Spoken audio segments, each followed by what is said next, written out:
días. Vamos a iniciar la semana informando al pueblo de México. Como todos los lunes, vamos a informar sobre quién es quién en los precios de los energéticos, también de remesas, del oxígeno, porque hubo una inquietud sobre el abasto de este insumo que es fundamental para atender enfermos. También Esteban Moctezuma, secretario de Educación, va a informar sobre el regreso a clases que se está haciendo, como se sabe, de manera virtual, no presencial, pero hoy inician las clases y va a presentarse informe al respecto. También vamos a ver los videos sobre las obras que se están realizando, que no se detienen, porque significa avanzar, significa desarrollo, creación de empleos y la infraestructura que requiere el país hacia adelante. Entonces vamos a iniciar con Ricardo Sheffield de la Procuraduría Federal del Consumidor. Buenos días, señor presidente. Buenos días a todas y a todos ustedes quienes quieren el precio de los energéticos en las gasolinas. La gasolina regular la encontramos en franquicia Pemex de Mascota, Jalisco, a 21 pesos con 84 centavos por litro, con un margen de 3 pesos 97 centavos, mientras que con un margen de 15 centavos en comparación en Veracruz,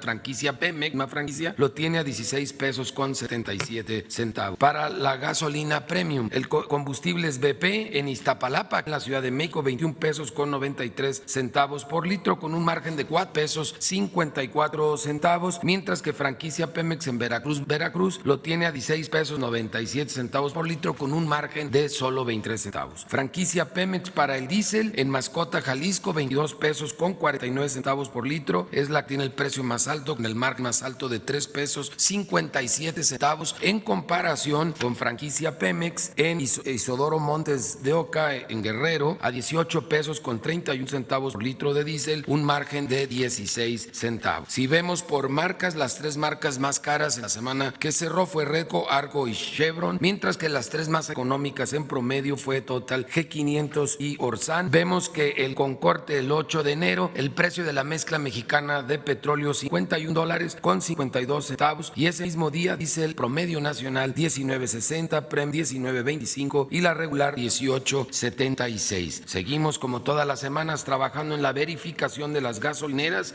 y recibimos 222 quejas y o denuncias a través de la app del litro por litro que dimos por medio de 138 visitas o verificaciones. Ahora, por fortuna, todos se dejaron verificar, no encontramos nada excepcional, y de acuerdo a la app que no toma en cuenta el margen, la más barata para regular 16 pesos con 49 centavos, G500 en Querétaro y 16.49 de Cargo Gas en Saltillo, Coahuila. La más cara también para la regular, 2 pesos con 4 centavos, franquicia Pemex en Chilapa de Álvarez, Guerrero, 21.79, franquicia BP en Chilpancingo, Guerrero. Para la Prem, la más barata de G500, 16 pesos 79 centavos en Querétaro y en Saltillo, Coahuila, 17.30 de la franquicia Golf. Para las más caras, 22.49 en Mascota, Jalisco de franquicia Pemex y 21.99 en Iztapalapa de franquicia BP. La más barata del diésel, 17.59 de Móvil en Morelia, Michoacán y 17.63 de las gasolineras N en Tepeaca, Puebla, mientras que las más caras para el diésel, 22.49 por litro de franquicia Pemex en Mascota, Jalisco y 21.49 de Red Gas en Tapachula, Chiapas. Seguimos también monitoreando el tema de servicios sanitarios. ¿Quién es quién en el gas LP? En el gas LP para tanques estacionarios, gasera multirregional en Tepetlaxto, México, Estado de México, 13 pesos con 33 centavos, 5 pesos 35 centavos margen, comparado con 1 peso 17 centavos de margen. De gas Guado de Sabinas en Bustamante, Nuevo León, 8 pesos con 78 centavos por litro, precio al público. Y en los cilindros de gas Flamagas en Azcapotzalco, aquí en la Ciudad de México, un precio al público de 24 pesos 17 centavos por kilo, con un margen estos angelitos nada más de 8.93 por kilo, comparado con un margen de 2 pesos con 2 centavos que es gas Lenium en Ixtlán de Juárez, Oaxaca, un precio al público de 16 pesos con 70 centavos. Va vinculado el margen, entre más le quieren ganar, más caro le van a dar al público. En general, estabilidad en los precios del gas LP, una variación estacional que siempre se da en diciembre, enero y febrero con la temporada invernal. En verificaciones de gas realizamos 40 verificaciones, 6 resultaron con infracciones y estuvimos revisando en el estado de Sonora y de Quintana Roo a varios distribuidores de gas LP, como nos instruyó el señor presidente, y encontramos muy pocas irregularidades. Fue sancionada solamente una distribuidora donde se encontraron problemas. Hoy nos toca hablar sobre las remesas sobre esas heroínas y héroes de paisanos que nos envían en promedio $350. Habíamos estado tomando como referente $300. Sin embargo, las remesas del 2020 nos confirman la necesidad de aumentarlo el promedio a $350, que será ahora el promedio que estaremos tomando de aquí en adelante, precisamente porque ha habido un aumento considerable a lo largo de 2020 en relación a 2018 y al 2019. Tan solo en noviembre, que ya son números cerrados, fueron $3,380 millones. En el mes de noviembre, esto contempló un aumento del 14.05 con respecto al 18 y de un 15.6 con respecto al 2019. Ya se tienen las cifras estimadas del cierre de diciembre, $3,628 millones.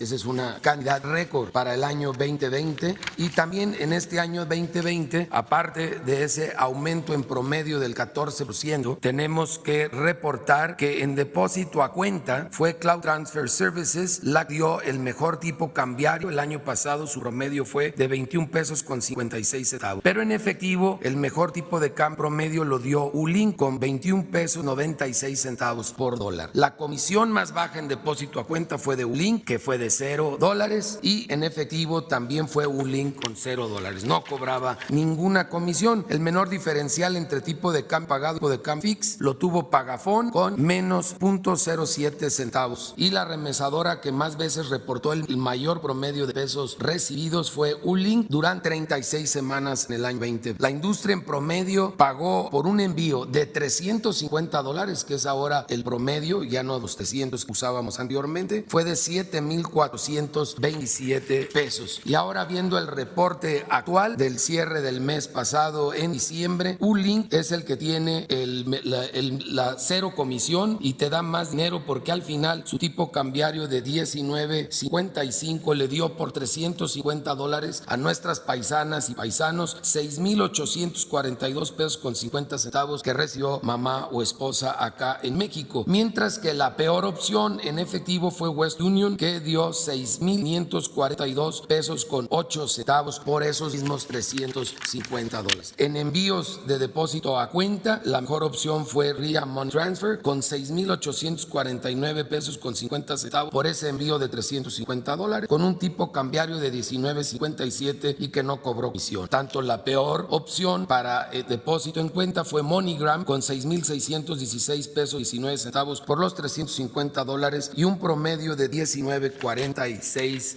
en el cambiario. Telecom sigue siendo el que abarca más municipios, Oxxo el que más sucursales tiene y el horario más amplio, 19,146 sucursales y abren de 6 de la mañana a 10 de la noche. Electra, Walmart, Caja Popular Mexicana son los tres que ofrecen seguro contra robo.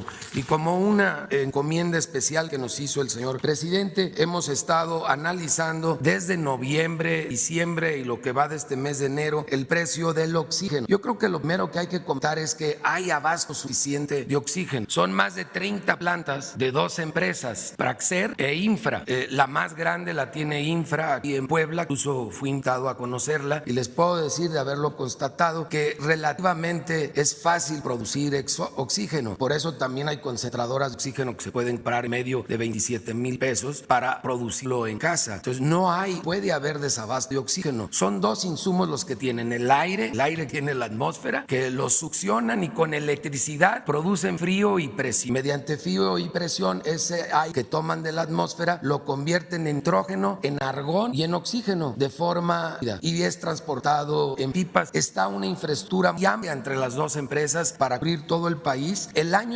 Todo el año pasado el aumento fue de 4.5% y este año un segundo aumento que ellos han estado realizando cada año. En el caso de Infra también del 4.5%. Una recarga de gas. ¿Cuánto cuesta una recarga de gas? Para un tanque de 10,000 litros la recarga es en todo el país el mismo precio, 595 pesos en el caso de Infra, y el tanque, la renta del tanque, es 595 y la recarga es de 855 pesos para el tanque grande, para el tanque más grande. Ese es como un referente. Y si ustedes pueden ver en el precio de las concentradoras, en general el promedio está en 27,000 pesos para una concentradora de oxígeno. Los únicos únicos que sí, la verdad, han abusado y se han pasado de rosca es Claro Shop, que Claro Shop encontramos hasta en 84,000 pesos, 999, prácticamente 86,000 pesos un concentrado de oxígeno. Pero fuera de Claro Shop, el promedio está en 27,000 pesos. Esto es para producir oxígeno en casa. Y el tanque más grande, la recarga, 855 pesos.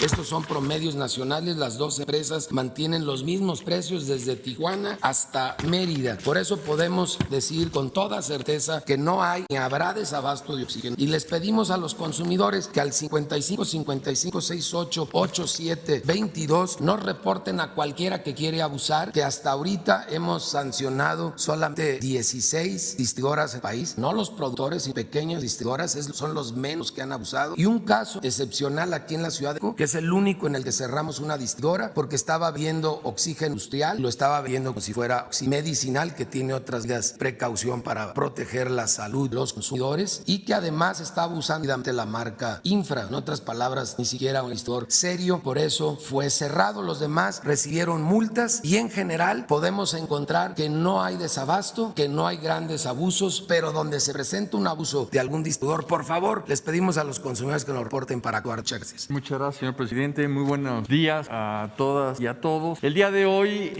se reinician las clases Aprende en Casa, se reinician como parte del ciclo escolar 2020-2021 y pues se reinician en una forma mixta. En algunas escuelas ya empieza a abrirse la posibilidad presencial, ¿no? Y en otras seguirá a distancia. Como ustedes saben, el Consejo de Salubridad General señaló un semáforo en donde cuando está en verde se puede regresar a clase, y en este momento hay 2 estados en verde, Campeche, Chiapas, y cuando está en amarillo se pueden abrir centros de aprendizaje comunitario, también continuar el aprendizaje en casa. Una cosa importante es que como no en todos los estados se va a ir abriendo regularmente las clases, no van a ir al ritmo que sea seguro hacerlo en semáforo verde, la educación a distancia va a continuar permanentemente como una opción en la República, como lo instruyó el señor presidente de la República.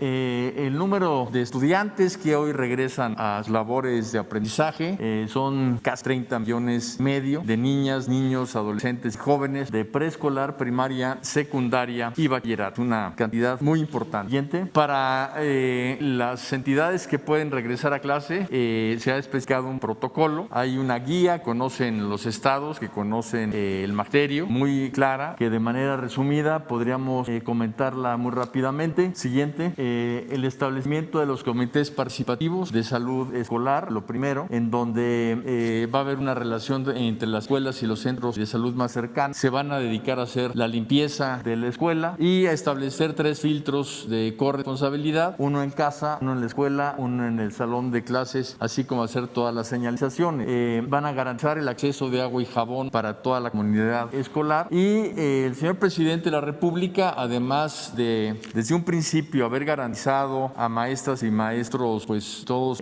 cuestiones laborales, salariales, las maestras y los maestros siguen manteniendo su salario y sus prestaciones porque siguen dando clases a distancia, pero es algo muy importante, incluso muchas veces más complicado en términos de la relación personal que tienen que realizar con los alumnos. Y además de esto, el señor presidente ha pues ofrecido que para regresar el semáforo verde se va a vacunar a maestras y maestros en estos estados de manera prioritaria. Y una cosa muy importante es que también ha señalado que el COVID-19 se considera como una enfermedad de riesgo de trabajo. Esto también era muy importante y se lo daron maestras y maestros al presidente, lo cual ya es un hecho. Siguiente, se va a solicitar un uso general de cubrebocas artesanal o pañuelo, la sana distancia sin duda, en las entradas y salidas escalonadas, el regreso también escalonado. Esto es algo muy importante porque lunes y martes se van a distribuir las poblaciones escolares, de manera que lunes la mitad de la escuela asista y el martes la otra mitad.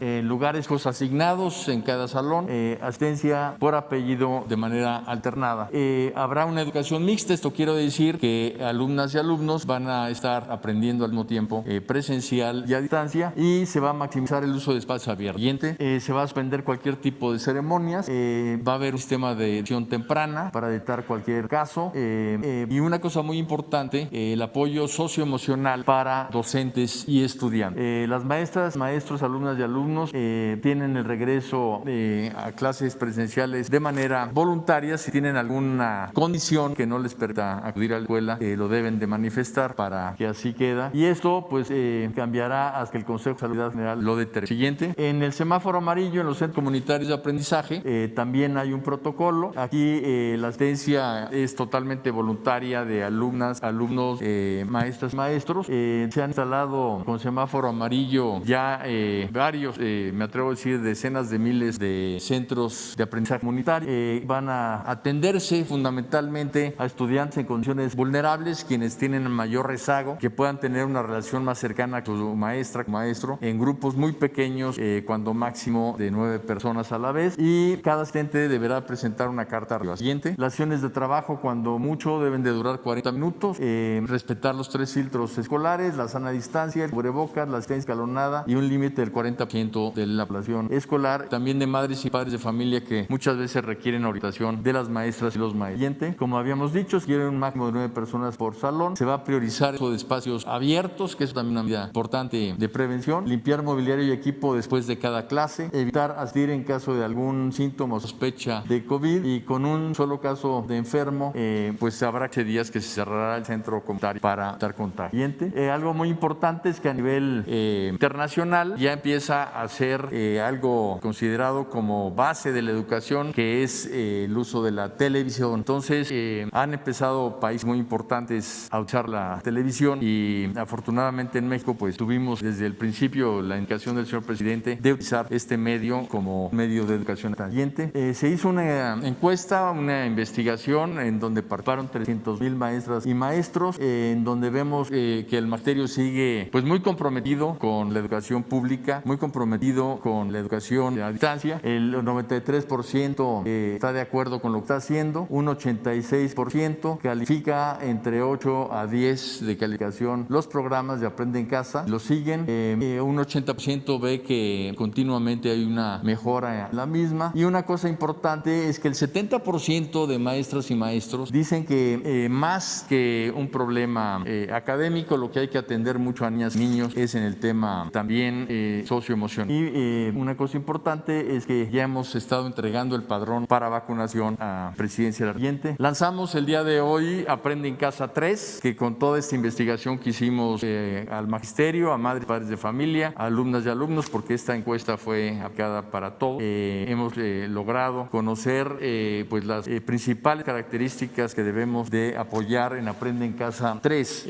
Vamos a tener 2 semanas de reforzamiento de los aprendizajes esperados, estas 2 próximas semanas. Después, de acuerdo al Consejo Técnico Escolar, que se realizó tanto el 7 como el 8 de enero, las maestras y los maestros analizaron toda la programación de Aprende en Casa y nos solicitaron la aplicación anticipada de los contenidos para que así pueda planear sus actividades cada docente. Entonces, anticipadamente tendremos los contenidos en nuestra página de Aprende en Casa. Y una cuestión adicional que nos solicitaron madres y padres de familia, que está incorporado en Aprende en Casa 3, es que se va a dar orientación dentro de los propios programas de televisión a las familias para dar seguimiento a la programación y a los aprendizajes esperados. Esto es algo que va a ayudar mucho en el aprendizaje. Siguiente. Tenemos retos. Uno muy importante es remediar cualquier tipo de abandono escolar que se haya dado. Es sorprendente ver cómo maestras y maestros saben perfectamente bien de salón de clases qué alumna o alumno por alguna razón ya no está haciendo Aprende en Casa, y es algo que nos permitirá sin duda trabajar sobre ello. Sin duda disminuir el rezago educativo, continuar con una política del señor presidente de rechazo cero, sobre todo a nivel universitario, para que cada vez más alumnas y alumnos que quieren estudiar educación superior lo hagan. El tema de la atención socioemocional, y este es generalizado, no es solamente a niñas, niños, a adolescentes y jóvenes, sino también a madres y padres de familia, también a maestras y maestros, porque el distanciamiento pues ha tenido diversos efectos a nivel general en todo el mundo, y obviamente la vacunación en semáforo verde, y mejorar la infraestructura y el equipamiento de las escuelas con el programa de La Escuela es Nuestra, que lanzó el señor presidente y que a la fecha ya ha mejorado a 50,000 escuelas en las zonas de mayor marginación en el país. Siguiente. ¿Qué aprendimos durante el año pasado? Pues muchas cosas, pero sin duda nació en México ya la educación mixta. Esto quiere decir que la educación pública ya está equipada para poder trabajar tanto de manera presencial como a distancia.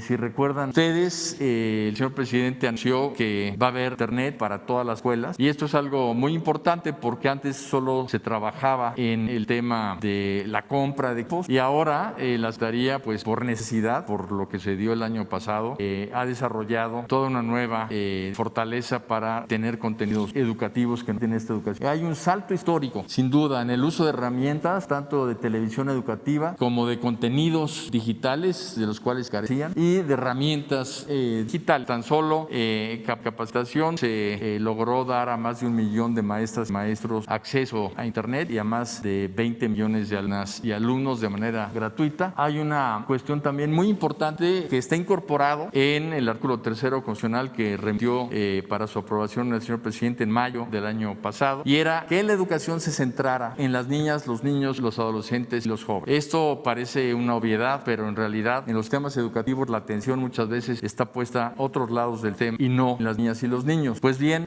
al diseñar pues todos los programas de televisión, de radio y las plataformas digitales, se partió de lo que necesitaban niñas y niños, y esto obligó también a la Secretaría a tener esa acción.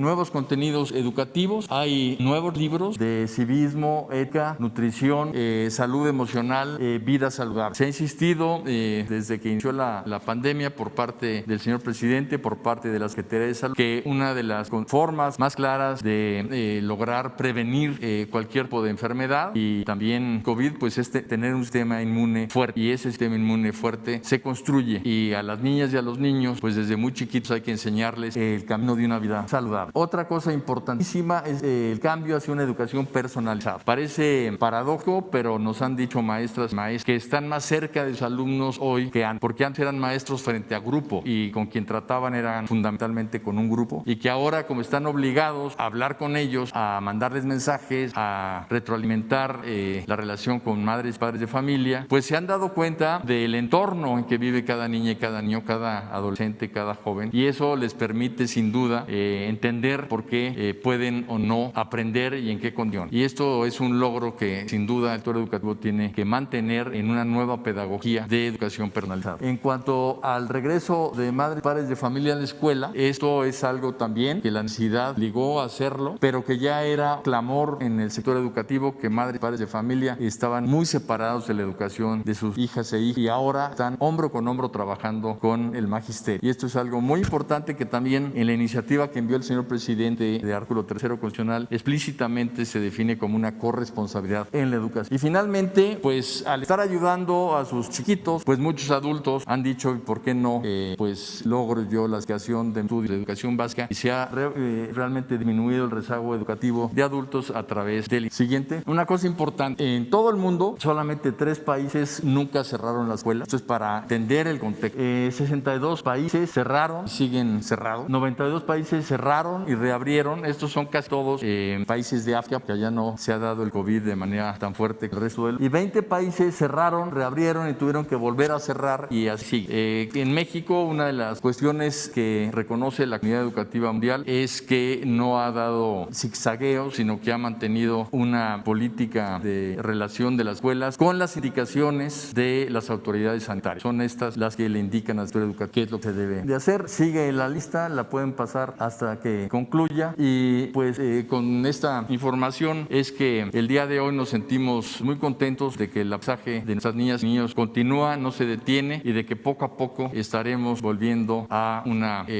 reapertura de la escuela, semáforo verde, con seguridad, con pues el ánimo que tenemos todos de volvernos a ver en la escuela, de volver a convivir, de que las niñas y niños socialicen y estén con sus amigas ya, pero pues estemos completos, que todos regresemos. Muchas gracias. Muy bien, pues vamos a ver los videos, si parece, recordando que es lunes. La Secretaría de la Defensa Nacional informa los avances en la construcción del Aeropuerto Internacional Felipe Ángeles al 11 de enero de 2021. En la pista norte y central, plataforma y rodajes, se materializan trabajos de conformación de las últimas capas de terraplén mejoradas con cemento, tendido de las capas de base hidráulica, de concreto magro y concreto de alta resistencia como superficie de rodamiento, así como el tendido de tubería de concreto para alojar las instalaciones de redes y conducción del drenaje pluvial, y la colocación de cableado eléctrico y de base para los sistemas de luces en la plataforma y rodajes, y el tendido de mezcla asfáltica en márgenes de pista central.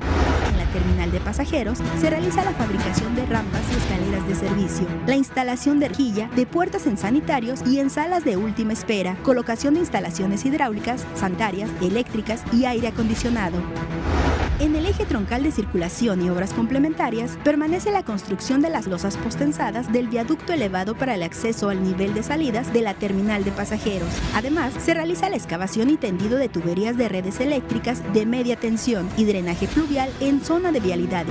En la vialidad y barda perimetral, se continúa con la construcción de barda prefabricada de concreto armado y la preparación de remate con reja. En la interconexión vial tramo Caseta Tultepec-Santa Lucía, se continúa con el tendido de material mejorado para base hidráulica, mientras que en la reubicación de vías férreas se realizan trabajos de tendido de material resistente para recibir suministro de riel y durmientes. A la fecha, se han generado 63.047 empleos civiles. Faltan 434 días de construcción. Gobierno de México. Es 8 de enero y estamos en el edificio de salvaguarda donde estará la Marina encargada de la seguridad de esta magna obra. Hoy la empresa nos entregó ya el edificio. Ve el reporte de esta semana. Avances en los trabajos de construcción de la refinería de Dos Bocas. En el inicio de la segunda fase de construcción, Icafluor de los paquetes 1, 3A y 4B correspondientes a las plantas de proceso, inicia con la apertura de diversos frentes en la construcción superficial para iniciar con la preparación de los marcos estructurales, al igual que Samsung y Techin en los paquetes 2, 3B y 4A. Esta semana destaca el colado masivo de losa intermedia de la mesa 1, el armado de acero y cimbra de racks de tuberías y excavaciones para estructura de vacío y subestaciones eléctricas en la planta de coquización. En el área de edificios administrativos, se realizan trabajos de canalización eléctrica, obra telecom, construcción de drenajes en la parte exterior, colocación de pasto natural y trabajos de conformación de la plaza recreativa, así como la terminación del edificio de salvaguarda. En el cuarto de control, continúan los trabajos de cimbrado, colocación de acero de refuerzo y vaciado de concreto en columnas y muros perimetrales. En el paquete 5, área de almacenamiento, se tiene concluida la construcción de las cimentaciones profundas de 44 tanques verticales y 31 esferas de almacenamiento, que actualmente ya se encuentran en obra mecánica y 2 más ya se encuentran en el montaje de la estructura del domo. Con respecto a la procura de equipos críticos, se reportan avances en la fabricación del sistema de corte de coque en su etapa de prueba funcional y prueba hidrostática. En el paquete 6, en los servicios de integración, continúan los trabajos de desarrollo del gasoducto y acueducto, así como la proyección de las torres de enfriamiento de proceso, áreas de acceso y de servicios industriales. En materia de sustentabilidad, se continúa con el traslado de plantas de ornato y forestales desde el vivero hacia las zonas de áreas verdes de la refinería y el cultivo de más plantas.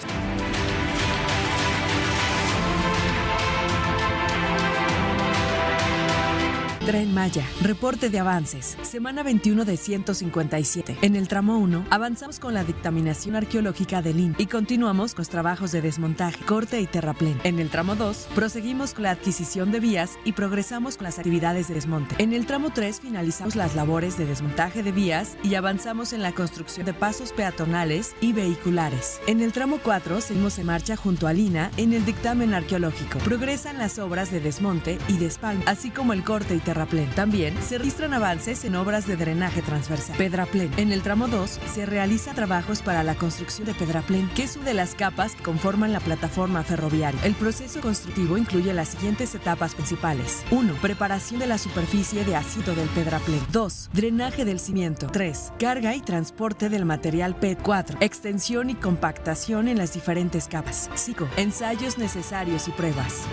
El pedraplén se utiliza para dotar de mayor estabilidad el desplante de los terraplenes. En zonas con mayor humedad o lodosas, el pedraplén se incrusta en la superficie para garantizar estabilidad y el correcto drenaje de la estructura. El proyecto del Tren Maya se adapta con ingeniería a las características de cada lugar en la ruta. El Tren Maya avanza. Gobierno de México. Construcción del tren interurbano México-Toluca, reporte semanal. Tramo 1, obras inducidas. Continúan los trabajos de desvío de líneas de alta tensión en la calle Enriqueta para retirar la torre en desuso y reemplazarla por un poste. Tramo 3, 17 kilómetros. Avance a la fecha 52.4%. Frente 2, Carretera Federal. Se han logrado avances importantes en el montaje de columnas, cabezales y traves, alcanzando el 31% de los elementos en este frente. PIB La Venta. Se continúa la construcción de la rampa para la conexión con el puente vehicular entre Contadero y el Desierto de los Leones, con lo que se sustituirá el actual. Arteaga y Salazar. Se trabaja en el armado de las siguientes 2 traves para la construcción del paso vehicular que cruza sobre la vía férrea. Casa del Agrónomo. Se coló la primera etapa del estribo de remate del viaducto elevado para proceder con la colocación de traves prefabricadas. Frente 21, Industria Militar. Se continúa con la construcción de columnas coladas en sitio en este frente. Terminal Observatorio. Se trabaja en la construcción de pilas de cimentación profunda para la terminal. Secretaría de Comunicaciones y Transportes. Gobierno de México. Muy bien. Bueno, pues vamos a las preguntas. Quedaron pendientes 2 compañeros, Alejandro Lelo Larrea. Señor secretario, curador. Presidente, a propósito del debate que hay en este momento sobre la posible desaparición del INAI, yo quisiera plantear el tema de un incumplimiento de una resolución del INAI por parte de la Presidencia de la República. Recuerda la carta que se le envió al presidente, al rey de España, Felipe VI, 25 de marzo de 2019. Después, al día siguiente, habló de la carta aquí en la conferencia matina. Yo introduje una solicitud de información en la Cancillería y en la Cancillería me dijeron que la carta estaba aquí en la Presidencia. Solicité también a la Presidencia la carta. Vi el folio de solicitud 02150824119. Me dijeron que la carta no la habían encontrado, ahí esa fue la respuesta. Recurrí al INAI y el INAI en una resolución, una sentencia definitiva del comisionado ponente Óscar Mauricio Guerra Ford, con expediente RRA 47-3/9, instruyó a la Presidencia de la República para que me entregaran esa carta enviada al rey de España. Nunca hubo respuesta. Informé yo al INAI que no habían entregado esta carta, que no había habido, que había un incumplimiento y pues ahí quedó el tema. Nunca se me entregó la carta, presidente. ¿Qué ocurrió? No sé si usted esté enterado de esta falta de respuesta de la Presidencia. ¿Qué podría respecto? Pues no tengo información precisa, pero hoy te entrego la carta. Ahora mismo. Es más, hasta aprovechamos para darla a conocer. ¿Sí te parece a ti? No, pues excelente. Bueno, nada más métale a Laura. Es una carta que enviamos al rey de España hace un año. Marzo 25 del 19. Sí, si quieren la leemos para abrir la semana. Además es desde 2021. Esperamos un momento, ¿no? Que nos las envíen y se le entrega normalmente. Esto, si tenemos educación permanente, si se garantiza el derecho a la información, pues se resuelve y no hace falta. Aprovecho para decir, el que exista todo un aparato que cuesta tanto, 1,000 millones de pesos, cuesta mantener al Instituto de la Transparencia. Si nosotros actuamos con rectitud, cumplimos con nuestra responsabilidad, pues tenemos que respetar y hacer respetar las leyes, y la transparencia es una regla de oro de la democracia. Entonces, ¿para qué tener un aparato administrativo costoso si el gobierno está obligado a informar y a aparentar todo lo que hace? Además, es un gobierno del pueblo, para el pueblo, con el pueblo. No tenemos nada que esconder. Ya no es el tiempo de los gobiernos corruptos que dominaron durante todo el periodo neoliberal, que tenían que andar escondiendo la información, reservándola, aprovechando a este organismo para que declarara que era confidencial la información. Entonces, es importante que se conozca cuál es el propósito de la reforma administrativa. Es que todos estos organismos que fueron creando para la simulación, que cuestan mucho, que se mantienen con el presupuesto público, que es dinero del pueblo, pues no son imprescindibles, porque ya existe el gobierno, existe el poder ejecutivo, el poder legislativo, el poder judicial. ¿Por qué crearon todos estos organismos alternativos? Porque esto surgió básicamente durante el periodo neoliberal, pues para tener un gobierno afín y con estos organismos operar mejor en el proceso de desincorporación de las empresas públicas, es decir, poder llevar a cabo con más rapidez la privatización de las empresas públicas y aparentar que había transparencia, que había honestidad. En el periodo de más saqueo que ha habido en la historia de México, crearon todos esos organismos. Entonces, ya son otros tiempos. Tenemos que ajustar la administración pública a la nueva realidad. ¿Y por qué duplicidades? ¿Por qué tener la Secretaría de la Función Pública, la Fiscalía Anticorrupción, que es autónoma, la Auditoría de la Federación y aparte este Instituto de la Transparencia? ¿Qué no puede un solo organismo hacerse cargo de atender las demandas de los ciudadanos para que se entregue información rápida, expedita, sin ninguna limitación? ¿Qué no lo puede hacer la función pública? ¿Para qué el aparato? Y así como eso, pues hay infinidad de organismos. ¿Qué significa? Bueno, todos estos estos organismos consumen miles de millones de pesos que podrían ser destinados a la educación, a la salud, al bienestar del pueblo. Todo esto se tiene que debatir, por eso lo puse en la mesa para que todos reflexionemos sobre este asunto. Es como lo de los fideicomisos. No querían, pues cómo, si no había ninguna vigilancia y se servían con la cuchara grande toda la inversión supuestamente para investigación científica, innovación tecnológica, el 80% de la inversión de los gobiernos pasados se destinaba a la construcción de edificios, a hacer elefantes blancos, que ahí están abandonados, porque ahí estaba el negocio, ahí estaba la corrupción, en la construcción de los edificios. Pero no solo eso, había un grupo selecto, supuestamente investigadores, que tenían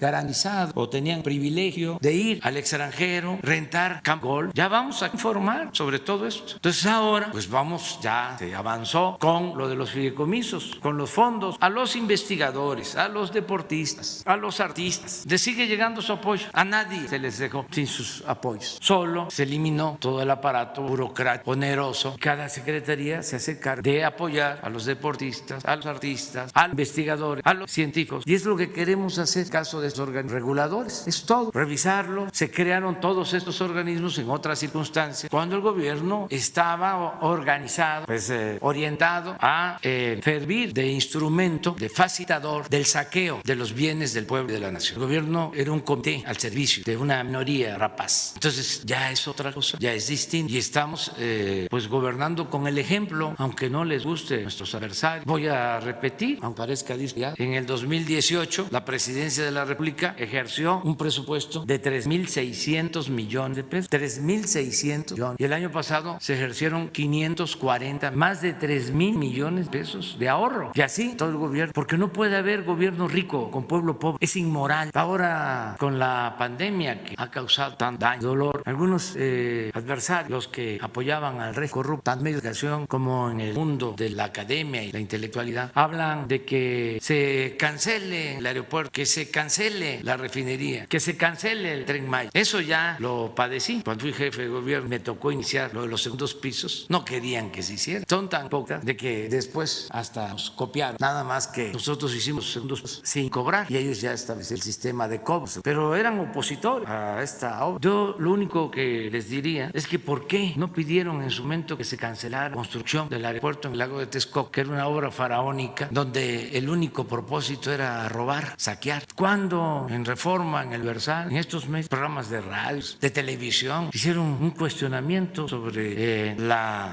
incongruencia, lo absurdo de hacer un aeropuerto en un lago y para hacer ese aeropuerto tener que cerrar dos, un aeropuerto que iba a costar, si se continuaba, 300,000 millones de pesos. Eso sí, nos iba bien, íbamos a pasar todo el sexenio construyendo el aeropuerto porque estaba pensado inaugurarse hasta el 2025 y para entonces se tenía que cerrar el actual aeropuerto y el aeropuerto de Santa Lucía. Bueno, pues ya se resolvió, ya sin cerrar el aeropuerto actual, se está trabajando en el aeropuerto Felipe Ángeles Santa Lucía, aeropuerto moderno, con una pequeña diferencia, entre otras, además de que se está haciendo terreno firme, no en un lago. Además de eso, una pequeña diferencia. En vez de 300,000 millones, va a costar 75,000 pesos. Nos vamos a ahorrar 225,000. ¿Qué era lo otro? Pues un atraco, un robo. ¿Y dónde estaban los medios? ¿Dónde estaban intelectuales orgánicos? ¿Cuándo cuestionaron? Nunca. Entonces, es importante que se sepa que nosotros llegamos aquí para transformar. Por eso, aunque no les guste, vamos a ir revisando todo el cochinero que dejaron. Vamos a hablando de eso. Un día quiero, así como vamos a formar sus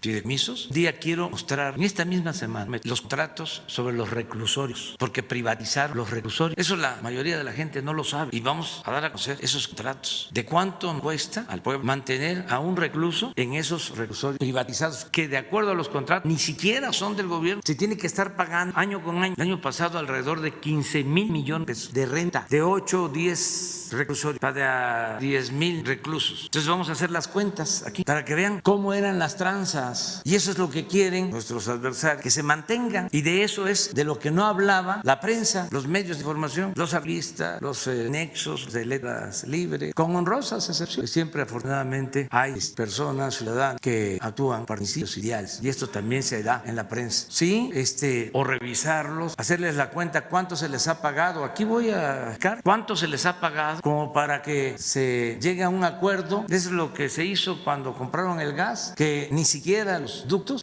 al final van a quedar en el gobierno, no van a ser propiedad del gobierno, sino de las empresas. Tenían tomado, secuestrado al gobierno. Era un saqueo como nunca en la historia, ni siquiera en la época colonial. En los 3 siglos de dominación colonial saquearon tanto a México como en el periodo neoliberal, en estos 36, 38 años, casi 4 décadas. Entonces, eso es lo que ya no podemos seguir manteniendo. Entonces, es una revisión, no se va a despedir a ningún trabajador, no lo hemos hecho. No deben de tener nada que temer, es nada más poner orden, eficientar. Esto lo hacemos en la familia. ¿Quiénes son las mejores administradoras, administradores? Los padres, madre, familia. ¿Cómo le hacen para administrar el presupuesto familiar? ¿Cómo estiran para la alimentación, para la ropa y los zapatos, para el transporte y para todo? Bien administrado. Las empresas, ¿qué? ¿No cuidan su administración? ¿Y por qué el gobierno no la va a cuidar? Está más obligado, estamos más obligados, que nosotros nos dan la confianza los ciudadanos, pero no les importaba el que se cuidara el presupuesto, el que se cuidara la hacienda pública. Al cabo que no es tuyo, ¿para qué lo cuidas? Aprovecha, búscate una palanca, cuélate, consíguete una recomendación. ¿Te acuerdan cómo habían abogados que al mismo tiempo eran legisladores y con una influencia tremenda en todo? Despachos para que les devolvieran los impuestos a las grandes corporaciones, despachos para sacar a delincuentes. Se anunciaban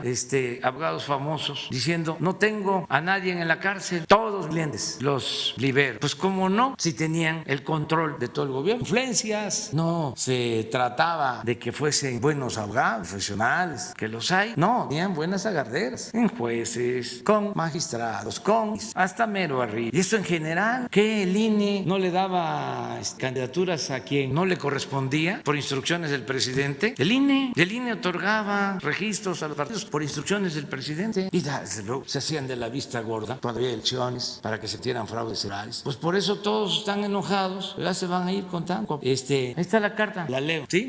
Su Majestad Felipe VI, Rey de España, Palacio de la Zarzuela, Madrid. Excelentísimo señor, como me dirigí a su santidad Papa Francisco, aunque con otro fundamento, expongo a usted, Majestad, el siguiente manifiesto. Al principio del año en curso se cumplió medio milenio desde la llegada de Hernán Cortés al territorio de la actual República Mexicana, y en 2021, este año, se conmemorarán 500 años de la caída de Tenochtitlán. Asimismo, dentro de 3 años, México celebrará los primeros 200 años de su vida independiente. Nos encontramos, pues, en un periodo en el que resulta ineludible la reflexión ante hechos que marcaron de manera decisiva la historia de nuestras naciones y que aún generan encendidas polémicas en ambos lados del océano. Sin afán de ahondar en ellas, Majestad, me ciño a los hechos. La incursión encabezada por Cortés a nuestro actual territorio fue sin duda un acontecimiento fundacional de la actual nación mexicana, sí, pero tremendamente violento, doloroso y transgresor. Comenzó como un acto de voluntad personal contra las indicaciones más legales del Reino de Castilla, y la conquista se realizó mediante innumerables crímenes y atropellos. Así lo aprueban los cargos fijados por la justicia española, propio Cortés. Los juicios de residencia al fue sujeto 1518, 1547, de los que es emblemático el encarcelamiento y asesinato de Cuauhtémoc, último mandatario azteca, 1525. Tanto en la conquista como en el proceso de colonización que siguió, se cometieron incuantables violaciones a las leyes entonces vigentes. Entre las más públicas historias, se vulneró el principio del Quinto Real, se impuso la fe y se construyeron templos católicos sobre las antiguas pirámides, y con los materiales de estas se instalaron la esclavitud y las encomiendas. Las tierras propiedad de los naturales fueron usurpadas, repartidas a colonizadores y a órdenes religiosas. Se realizó un sostenido saqueo de la riqueza natural, particularmente por medio de la minería. Se implantó un ordenamiento social basado en la segregación de castas y razas. Se impuso la lengua castellana y se emprendió la destrucción sistemática de las culturas mesoamericanas. En suma, durante la colonia se vulneraron derechos individuales y colectivos que, con una mirada contemporánea, deben asumirse como atentados a los principios que rigen a ambas naciones, formulados a través de tratados y otros convenios de cooperación. Y si en los años inmediatamente posteriores a la conquista los abusos fueron atribuibles a adelantados que actuaron cuenta propia, los actos de autoridad durante el largo periodo colonial fueron consecuencia de la aplicación de políticas de Estado. Las instituciones virreinales fueron parte de la corona española, pese a que en todo ese periodo ningún monarca peninsular visitó la Nueva España. Una vez consumada la independencia de México el 21 de septiembre de 1821, después de 11 años de guerra, 1810-1821, el Reino de España intentó de manera infructuosa, aunque con grandes daños a la nación, una reconquista entre 1821 1821, 1854, envió varias incursiones. En 1836 se firmó el Tratado de Paz México-España, pero Fernando VII murió en 1833 sin haber reconocido nuestra independencia. Como es de su conocimiento, señor, desde el siglo XIX, la política exterior de México se ha caracterizado por el respeto a individuos y naciones mediante la observancia de los principios de no intervención y de autodeterminación de los pueblos, la solución pacífica de las controversias y el respeto, protección, promoción de los derechos humanos, además de la lucha, paz y la seguridad internacional. Lineamientos hoy establecidos en el artículo 89 de la Constitución Política de los Estados Mexicanos. Actualmente, el Estado que preside no pide un resarcimiento del daño en pecuniario de los agravios que le fueron causados por España, ni tiene el propósito de proceder de manera legal ante los mismos. En cambio, México desea que el Estado español admita su responsabilidad histórica por esas ofensas y ofrezca las culpas y resarcimientos políticos que convengan. Por eso, por ese motivo, Majestad, las actuales autoridades mexicanas elaboran un pliego de delitos que exhibirán ante el rey de España antes del año curso. El 21 de septiembre de 2021, México celebrará 200 años de vida independiente. El gobierno que preside quiere recordar ese acontecimiento construyendo la reconciliación con el pasado del país, por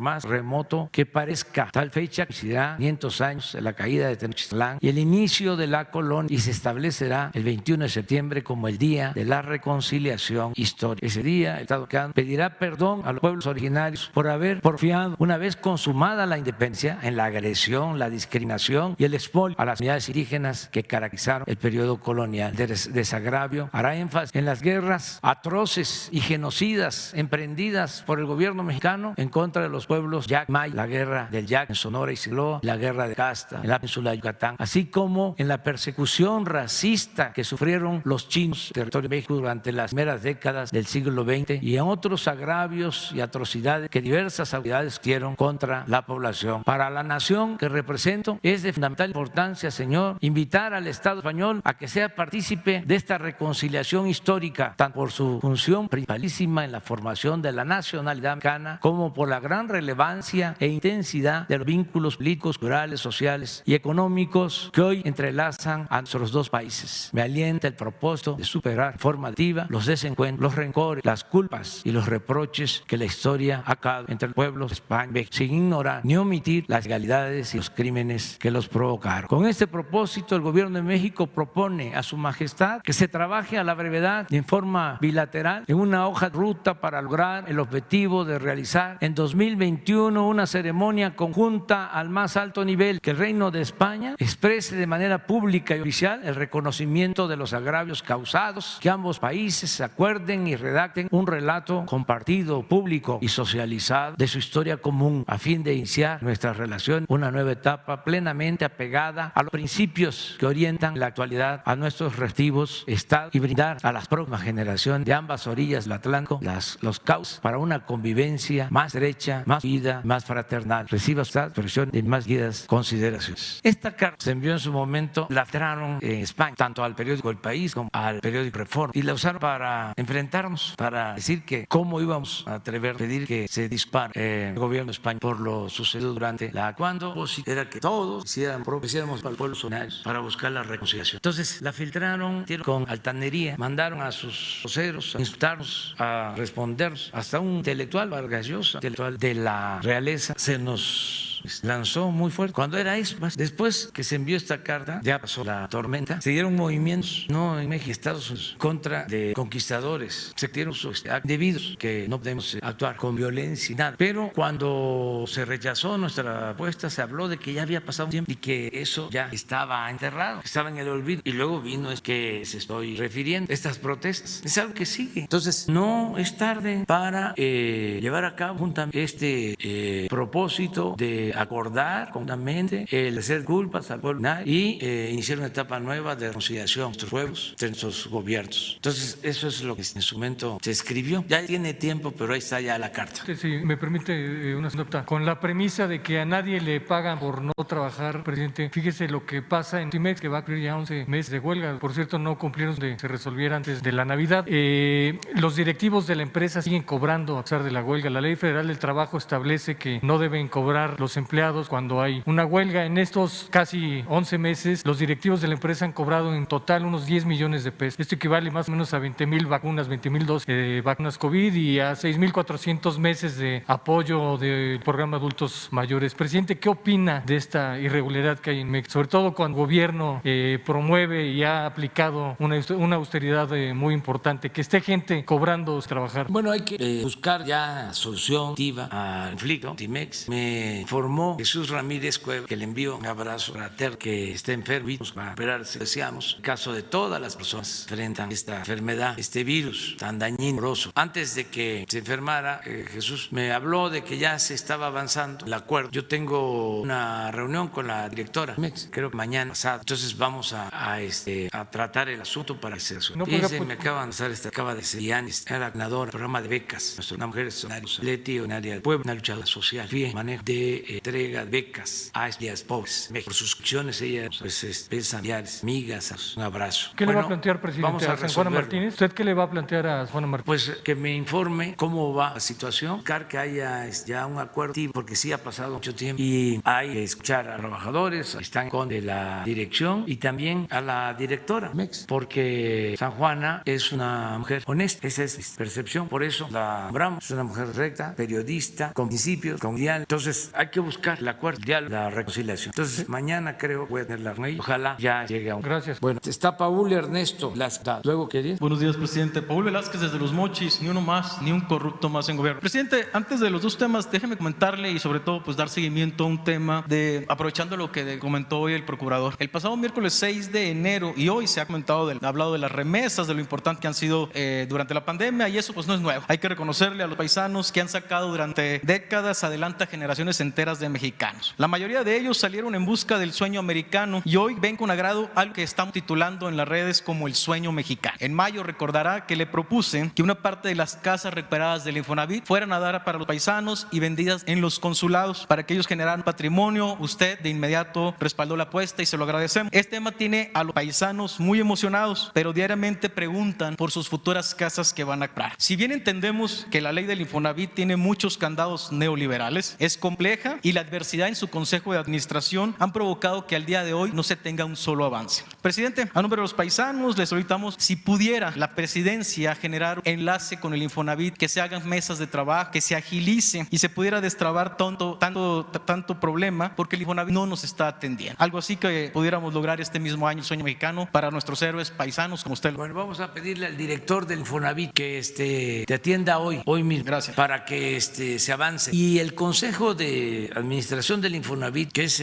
tripartito, porque participan representantes del gobierno, del sector obrero y del sector empresarial, es un consejo que actúa con sensibilidad social. No ha habido ningún problema para que estos programas de apoyo a los trabajadores, que facilitan acceso de los trabajadores a derecho que tienen a una vivienda, todo lo aprueban los consejeros. No ha habido obstáculos. Estamos sacando resoluciones por unanimidad. Entonces yo creo que en este caso se trata de algo justo, no va a haber problema. En el primer tema, presidente, desgraciadamente se ha vuelto común ver individuos en los hospitales amenazando, golpeando. Algunas veces han demandado, carcelado y a otros levantado y desaparecido personal médico, porque según ellos no están siendo atendidos como merecen. Presidente, ¿qué opinión le merecen estos abusos hacia el personal médico, residentes, médicos, enfermeras? Pero sobre todo, ¿qué posibilidad hay de que usted presente una propuesta de ley preferente en el próximo periodo de sesiones en el paquete que contó la semana pasada que haría, así como lo hizo usted con la corrupción y el fraude electoral, para elevar a delito grave los ataques a nuestro personal médico y que jueces corruptos no puedan encarcelarlos solo por el encargo de un amigo o un político? Presidente, urge una ley que proteja a nuestros héroes de bata blanca. ¿Posibilidades, presidente? Sí, se ve. Creo que es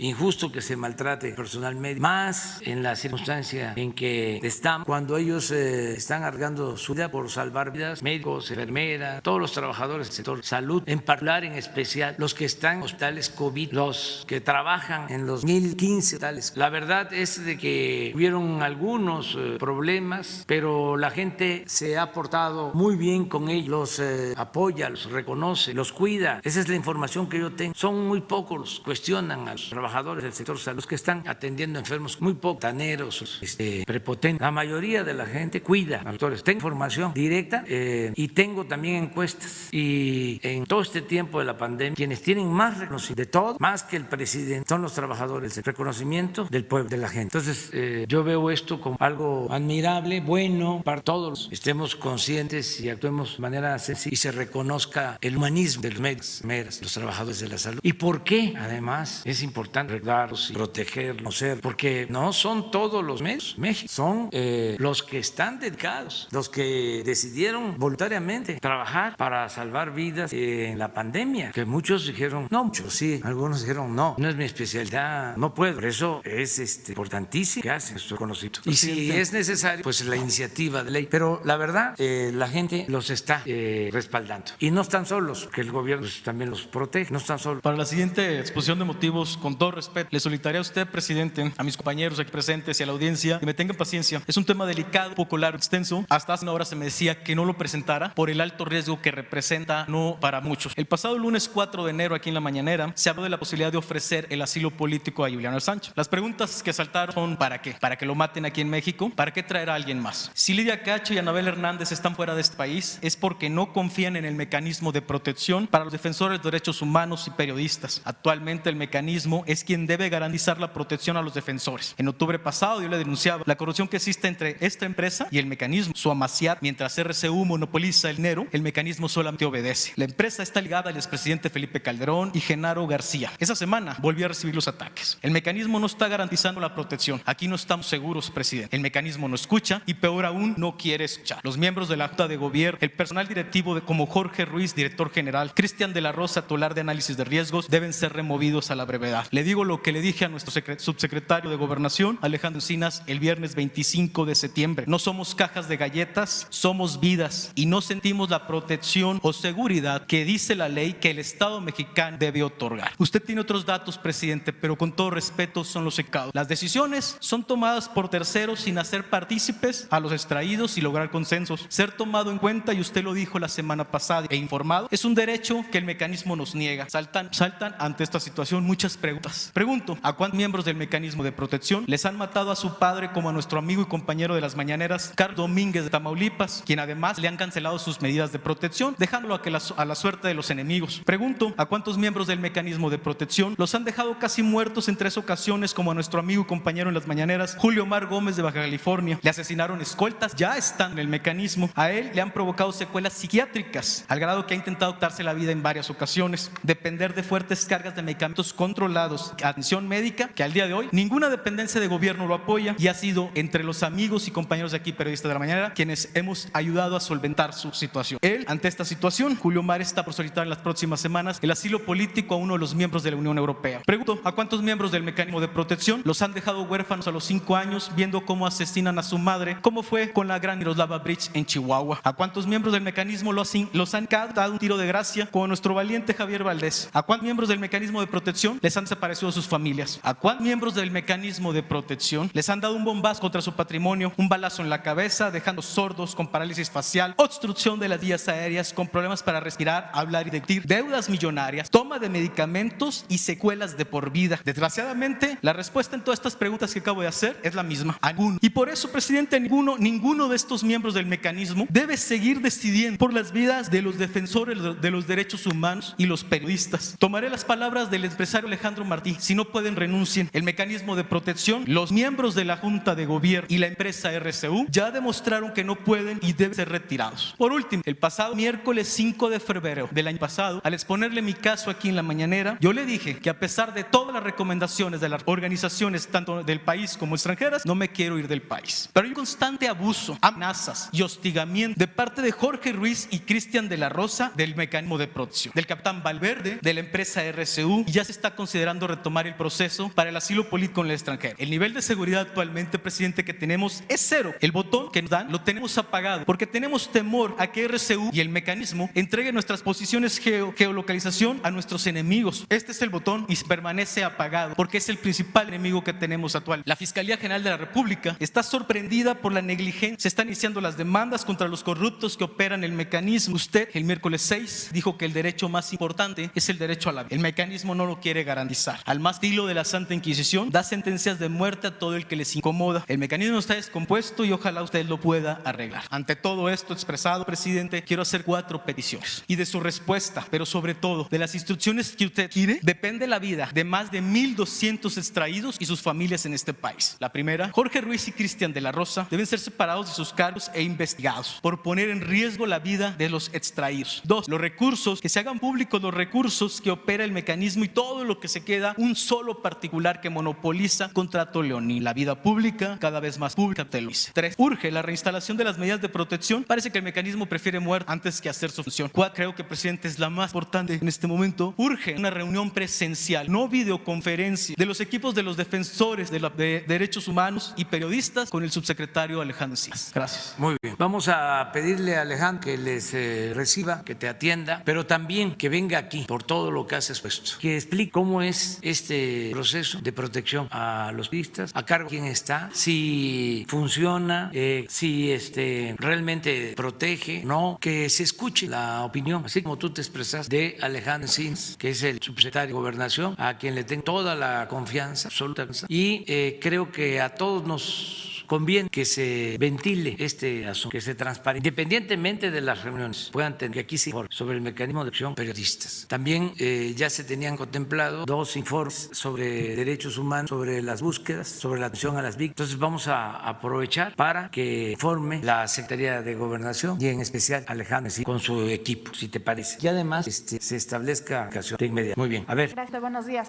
Siguiendo con el tema del delito de transparencia, creo que la carta que hoy da a conocer pues es muestra de que el gobierno es opaco. Usted tuvo que intervenir para que diera a conocer esta carta que ya se había soltado y pues es una de las razones de la creación de instituto. ¿Por qué no revisarlo, quizá que haya una baja en el presupuesto, pero no cambiarlo de administración? El instituto pues solicita los documentos no solamente del Poder Ejecutivo, sino de todos los poderes. Preguntarle, ¿usted estaría evaluando esta posibilidad a raíz de que usted anunció la iniciativa? Una serie de académicos, periodistas, pues han expresado preocupación por la desaparición del instituto. ¿Usted podría dejarlo que permanezca, sea con un presupuesto menor? Oye, es una decisión tomada que bajo el mando de la acción pública. Vamos a presentar una propuesta general, pero sí consideramos que no ha estado a la altura de las circunstancias. Instituto, si sumamos todo lo que se ha invertido con este propósito, son miles de pesos. Los consejeros de este instituto se dan la gran vida, 200, 300 pesos mensuales, sueldos, asesores. Yo no sé si hemos presentado ya la estructura de este instituto, el organigrama, y no hay resultados. Tan es así que ese instituto se creó durante el gobierno de Fox. Ya lo he dicho y lo repito, inició con una resolución: no dar a conocer los nombres de los empresarios que se beneficiaron con condonaciones de impuestos. Esa fue la primera decisión importante del Instituto de la Transparencia. Y ya últimamente, también en el periodo neoliberal, resolvieron mantener en secreto los expedientes de Odebrecht, el Instituto de la Transparencia. Entonces, yo entiendo que hay académicos, especialistas, articulistas, que defienden al antiguo régimen intelectual, de modo que esté en contra del Instituto de la Transparencia, Aguilar Camín o Krause, pues ellos son los diseñadores. Bueno, pero hay periodistas que lo han usado, no mecanismo, porque, sí, no porque y el periódico Reforma usó. Entonces, ¿cómo van a estar de acuerdo con nosotros? Pues no, pero esto no es un asunto ideológico, es juicio práctico. ¿Cómo vamos a estar destinando tanto dinero del presupuesto a algo que no sirve, que no funciona, que no ayuda, que no beneficia al pueblo? Nada más porque en un momento dado era necesario hablar de la transparencia como discurso, como demagogia, cuando estaban saqueando al país. Transparencia, y resulta que no era delito grave la corrupción. Entonces, son contradicciones y afectan mucho a la hacienda.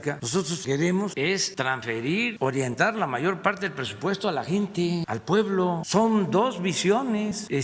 Los intelectuales orgánicos, los que vivían del presupuesto y se acaban a periodismo, pues están pensando que son ellos los únicos que deben ser beneficiados. El pueblo no cuenta para ellos. Restauración. Sí, eso es lo que vamos a hacer, pero la fusión va a continuar. No es que va a haber opacidad, o sea, que ya se van a ocultar las cosas. No, al contrario, todo va a estar disponible, todo, como la libertad de expresión. Nadie va a ser censurado, ni no se va a ocultar absolutamente nada. La instrucción es transparentar todo. Los expedientes que vienen desde la época de la guerra sucia están a disposición de los ciudadanos. Todo va a ser ser transparente, pero lo podemos resolver sin tanto gasto. Miren cuántas direcciones. ¿Cuántas? 26. Y el presupuesto son como 900,000 millones. A ver. Cerca de millones. ¿Cuánto? Cerca de 1,000 millones de pesos. Sí. ¿Quién hizo la cuenta de lo de Notimex? ¿Qué dijiste? ¿Cuánto cuenta? ¿Que 10 millones era cuánto? 6,000 apoyos mensuales para mayores. 6,000.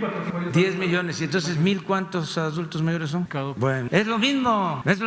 Sí. Pero en fin, Presidente. se va a revisar, no se va a despedir a ningún trabajador. Es poner orden y hacer realidad la austeridad. El contrato de las vacunas, los contratos, ¿cuándo se harían públicos? ¿Qué momento de las vacunas del COVID que también se reservaron? Mañana, sí, que va a ser el informe sobre las vacunas. Quiero adelantar que mañana vamos a recibir alrededor de 430,000 dosis, mañana martes. Y cada semana vamos a recibir la misma cantidad, de modo que tenemos el plan que mañana se va a presentar de terminar de vacunar en este mes a todos los trabajadores de salud de los hospitales COVID de todo el país en este mes, para comenzar la vacunación amplia, masiva, a principios de febrero de adultos mayores del país. Con la de Pfizer. Con Pfizer. La de Pfizer llega mañana de nuevo, va a seguir llegando semana con semana. Le agradecemos mucho a esta farmacéutica, a Pfizer, está cumpliendo con el contrato. Y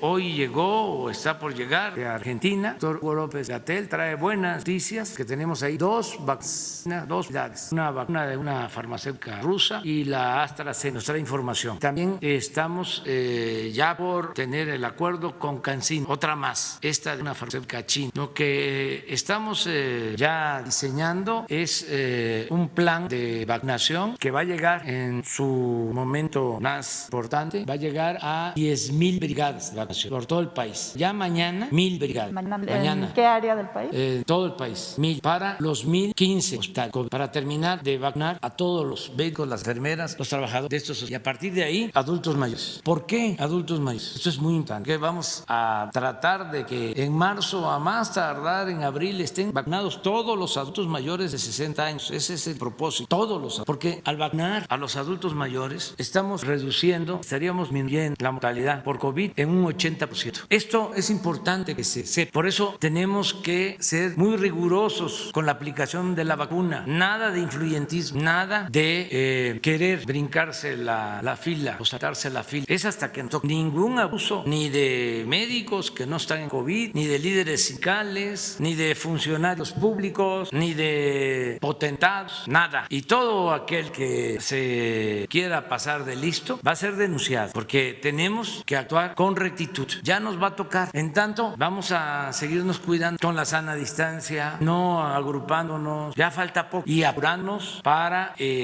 aplicar la vacuna. Lo otro, también aprovecho para decir, no tarda, ya estoy constatando, viendo señales, no tardan los adversarios en empezar a decir de que para qué vacunar. De una vez le digo a todo el pueblo de México, de manera respetuosa, los convoco a que todos nos vacunemos cuando nos corresponda. Eso es lo que nos va a proteger. No hay otra cosa. Y no tener miedo a efectos secundarios, porque se está cuidando que la vacuna ayude, sane, que no afecte. Entonces, que no se dejen manipular por campañas en los medios. Ayer estaba viendo en redes sociales, en los periódicos, una desinformación. México es el último lugar en vacunación. Éramos hasta hace 2 días el primer lugar en América Latina. Nos superó Argentina, pero eso va a cambiar. Pero el primer lugar en América Latina. A ver, ¿por qué no ponen? Porque uno de estos rituales orgánicos, creo que Aguilar Camín, hasta puso un tuit diciendo de que a ese paso se iban a terminar de vacunar en 50 años. Desde ayer, así estamos. 81,300 dosis aplicadas. Argentina aquí se fue a 107. Estamos en el lugar 18 en el mundo. Primero, segundo ya en América Latina. Así está. China 9 millones, Estados Unidos 8 millones, Reino Unido 2 millones, Israel 1.800.000, Emiratos Árabes 1.86, Rusia 800,000, Italia 627,000, Alemania 532,000, Canadá 314,000, España 177,000, Polonia 200,000 dosis, Arabia Saudita 130,000, Dinamarca 114,000, Rumanía 108,000, Argentina 107,000, Francia 93,000, 89,000 y México 81,000. Después Portugal, Grecia, Hungría, Suecia, País Bajo, Eslovaquia, Croacia. Entonces, decirle a la gente que hay que vacunarse, que tenemos que proteger, y también a los médicos de los hospitales COVID, trabajadores de los hospitales COVID, donde se está aplicando la vacuna. ahora, y se va a aplicar en estos días, ya en todo el país, que nos ayuden para que no haya colados. Ellos saben muy bien quiénes han estado en los hospitales, quiénes han estado camilleros, quiénes han estado en la farmacia, quiénes en los laboratorios, quiénes en las ambulancias. Ellos saben bien que no llegue un jefe de arriba, un funcionario, un líder sindical, un familiar, que nos ayuden para que de esta manera sea igualitario, justo y ordenado, y a todos nos va a llegar, a todos nos va a alcanzar. Es muy importante dar esta noticia porque es la única opción que tenemos, la única alternativa para enfrentar esta pandemia. La vacuna, siempre se dijo, ha sido terrible la pandemia, ha causado, ya lo hemos dicho y lo hemos sentido en carne propia, mucho dolor, pero también hay que decir que se aplicaron los científicos y en poco tiempo se está logrando contar con esta vacuna. Y es lo que tenemos también sobre las variantes que se están presentando. Hubo un caso en Tamaulipas, también decirles ya hoy por la tarde va a informar el doctor Hugo López-Gatell. Lo más importante es que según los especialistas, todas estas variantes son también neutralizadas con la vacuna. No quiere decir que van surgiendo nuevas variantes y que ya la vacuna no sirve, tiene que hacerse otra vacuna. No, la vacuna que se tiene, la Pfizer, todas las que se están utilizando, tienen capacidad para neutralizar, para crear las defensas ante la pandemia. Eso es importante que se sepa, porque luego también de manera alarmista, ¿no? Se dice nueva variante, se dice nueva cepa, ya no va a servir la vacuna. Sí, la vacuna sí sirve. Lo único que deseamos es que se cumplan todos los contratos que tenemos con la farmacéutica. Y mañana se va a dar a conocer cuáles son esos contratos, cuánto hemos entregado de anticipo. Tenía yo la información, no sé ahora cuánto se haya otorgado, pero se habían destinado de anticipo 7,000 millones para las vacunas. Nos quedaban 25,000 disponibles, pero mañana nos informa. Presidente, y con respecto al contagio de Jesús Ramírez, que por supuesto le deseamos se recupere pronto, preguntarle si hay algún protocolo que ustedes están aplicando. A nosotros como comunicadores, cuando hay contagio nos piden quedarnos casa 15 días para evitar pues ya esta cadena de contagio. Hoy en la mañana, sí. Ustedes, si usted en particular va a aplicar algo de aislamiento, dado que pues ha estado muy cerca de Jesús,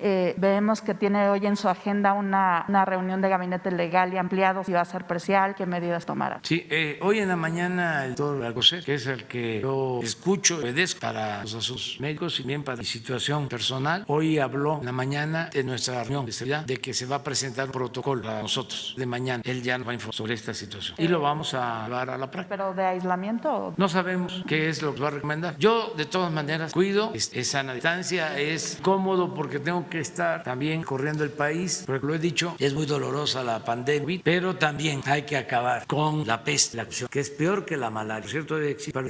Pero la corrupción es peor, todas esas pandemias. Entonces hay que tener la vacuna contra el COVID, pero también ya terminar la fase 3, la vacuna contra la corrupción en México, porque eso, ¿cómo ha dañado la corrupción? Nada ha dañado más a México que la deshonestidad de los gobernantes. Entonces tengo que estar recorriendo los pueblos, que es necesario, la transformación. Entonces es incómodo porque no puedo bajar la camisa nada más así, abrazo, con sana distancia, pero pues la gente entiende y si es posible así vamos a continuar, pero vamos a esperar lo que nos diga el doctor Jorge Alcocer. Sobre este tema del metro, sí, hoy informó la jefa de gobierno que nos acompaña todos los lunes a la reunión y pues explotó un transformador, la línea eléctrica, desgraciadamente perdió la vida una policía, la policía bancaria, muy lamentable. Hay 2 trabajadores también hospitalizados por inhalación de mucho humo, los están atendiendo, que los más, pero no graves, están hospitalizados, sí, ya están. La jefa de gobierno va a informar constantemente cuáles fueron las causas. También lo he hecho a nuestros adversarios que no es cierto que se le haya negado presupuesto al gobierno de la ciudad para el mantenimiento del metro. Es falso, es que son mal nuestros adversarios. No es cierto, el gobierno de la ciudad tiene recursos, tiene plan de rehabilitación desde hace 2 años con recursos. No hubo una sola hacienda para que se apoyara al metro. También no tiene que ver con la Comisión Federal de Electricidad, porque ya le estaban echando la culpa a le van a echar la cobra con un apagón. Pero están desatados nuestros adversarios. Ojalá y se serenen, tranquilícense, entiendan, ya era necesario el cambio. Ellos vivían colmados de atenciones, de legios. Entiendo sus corajes, entiendo que eran los convidados de parte de las subvenciones, campillas, recibían también las atenciones, tenían mucho poder, mucha influencia. Ellos hablaban para que no solo el gobierno gobierno federal, los gobernadores les recibieran a su comendado, eran todopoderosos. Entonces son las dos cosas, es que ya no hay subvención, como se dice realmente, ya no hay chayote y ya no hay privilegio, ya esto cambió y está bien que actúen como opositores, que se sostengan como opositores, si ya tomaron ese camino que es todo nuevo para ellos, que antes nada más se quedaban a aplaudir, a quemar incienso, entonces si ya se volvieron opositores, que sigan. Yo los invito, ser opositores, ser muy digno y es ejercer la libertad que no se implora, se conquista, o sea que se vayan acostumbrando a eso, a ser independientes, a no ser asalariados del pensamiento oficial y a la acción. Es realmente muy importante inaugurar una etapa nueva para ellos, la de ser opositores. Los hombres que más admiro del periodismo pues eran los opositores, Zarco, los hermanos Flores de Magón, Daniel Cabrera, Filomeno Mata, Heriberto Frías, muchos más también, ¿sí? José Revuelta, Heriberto Castillo, Manuel Buendía, Miguel Ángel Granados Chapa, Julio Scherer, también en radio, ¿cómo se llamaba este señor que tenía un programa de denuncia en la ciudad? Francisco Huerta, desde luego José Gutiérrez Vivó, conductor de programa de televisión, Jorge Saldaña y otros, ¿no? Que se olvidan, pero muy dignos. Y en provincia, no en provincia, en los estados, en los estados, ahí donde tienen más riesgo, porque como siempre hemos dicho, las banquetas son más angostas, mujeres sacadas, hombres sacados del ejercicio del noble oficio. Entonces, todos estos periodistas que se fueron haciendo a la sombra del poder, que ahora están incursionando como opositores, no deben de perder la oportunidad de seguir adelante, de estar lo más distante que se pueda del poder, esté quien esté en el poder, lo más cercano que se pueda al pueblo, la gente que ahora llaman sociedad civil, que antes se llamaba pueblo. Entonces es un momento importante de definiciones, no nada más ahora que estamos nosotros, se vuelven opositores, toco madera, regresa la corrupción y ahí viene de nuevo a formar parte de los habladores de si no, ya es el momento de guardar distancia en relación al poder y acercarse al pueblo, a la sociedad. Ya nos vamos, ya mañana va a ser lo de salud, vamos a hablar. ¿Mande? No tenemos información, tampoco el gobierno de la ciudad tiene información al respecto. Está investigándose y ellos van a informar al gobierno de la ciudad. Claudia Sheinbaum, la jefa de gobierno, que ha estado pendiente desde el primer momento, desde que se produjo el